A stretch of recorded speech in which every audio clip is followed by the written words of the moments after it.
One of the things that I'm inherently interested in is the inherent paradoxes, complexities, trade-offs, um, yin and yang that occur with our own identity and how we conceive of ourselves as either good or bad or noble or not noble.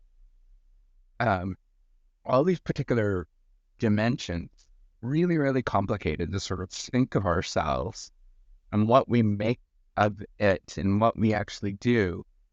And I think we sort of have these easy to say or easy to do um, idioms or thoughts or actions that a lot of people really embrace in popular culture or culture that's existed for many, many years. And we want to boil it down in terms of if we do this one particular thing, then we will be good. And if we stay away from this one particular thing, then we'll be good as well. But if we pursue that particular one thing, then we'll be bad.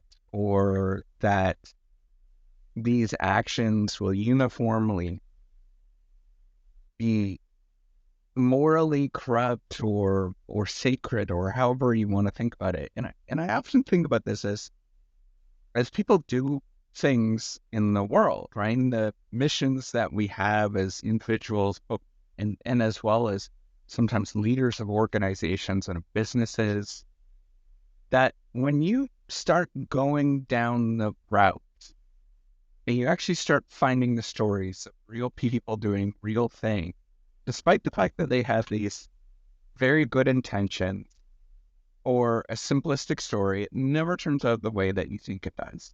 And it's always a lot more challenging than you think it is. And it's not as open as what people want it to be or think about. And and it's very, very difficult to tackle anything within a larger, could say it as a social system that we're in. But it's just, the reality of living in nature is that anything that you do has complicated action and they're not clear, right? So, for example, I have dogs at home and I was doing some work at home and I'm leaving to go to a coffee shop because I feel like I just need to get out. But I'm faced with this complex nature of, well, if I leave them at home, then is that neglect, right? We all go through this, whether it's our kids and letting them go do their thing as they get older and become adult, or your own organization, right? If you let people go do something in your own company or your own business and they go screw up, ultimately you're at fault. But they were the ones that actually did it, right? And if you don't do it, then you're not considered a good manager. And so we're faced with all these somewhat paradoxical things that no matter what you do, you're damned if you do and you're damned if you don't. One of the things that I often think about is this whole reciprocity project is that I'm trying to put it's a delicate balance with what I'm actually trying to do. And I'm trying to put a name on or a feeling on what many people experience in the academic game, in the research game.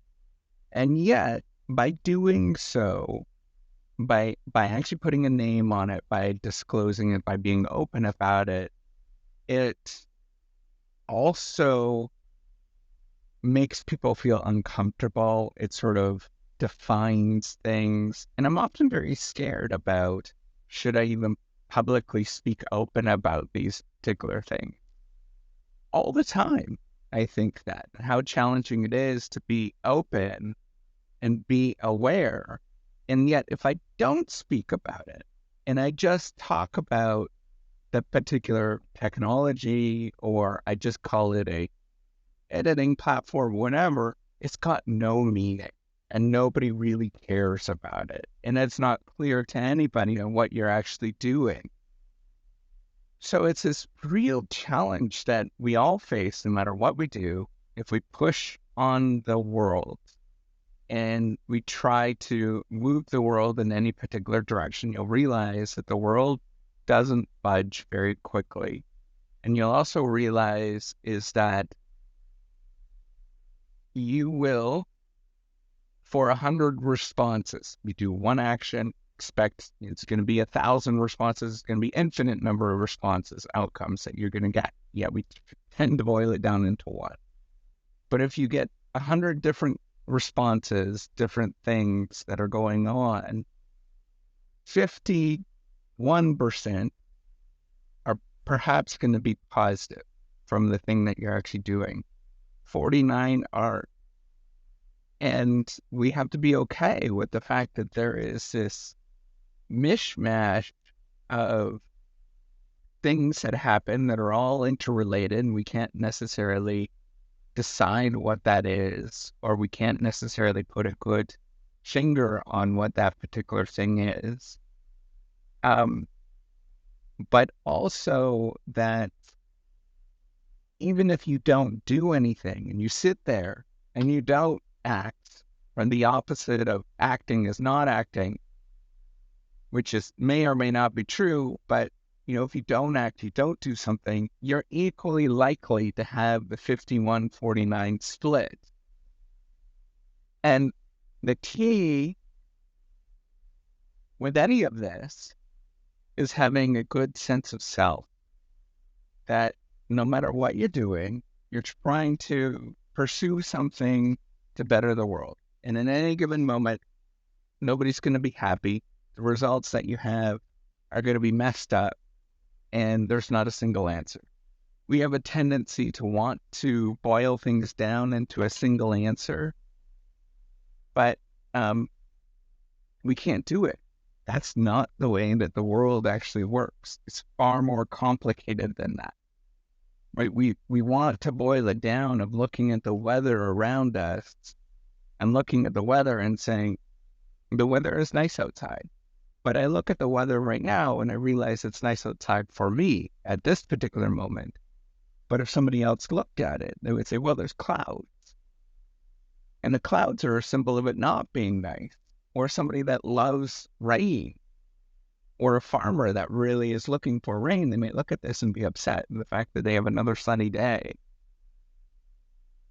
I'm just saying, and even if you look at the sort of climate itself, if you look at the multiple levels, I see blue sky, but at each moment, if you move up higher, the sky changes, the climate changes. It might be really nice at this particular moment. You move up towards a little bit higher in the sky, you realize that there's a lot that's going on. It might be extraordinarily windy.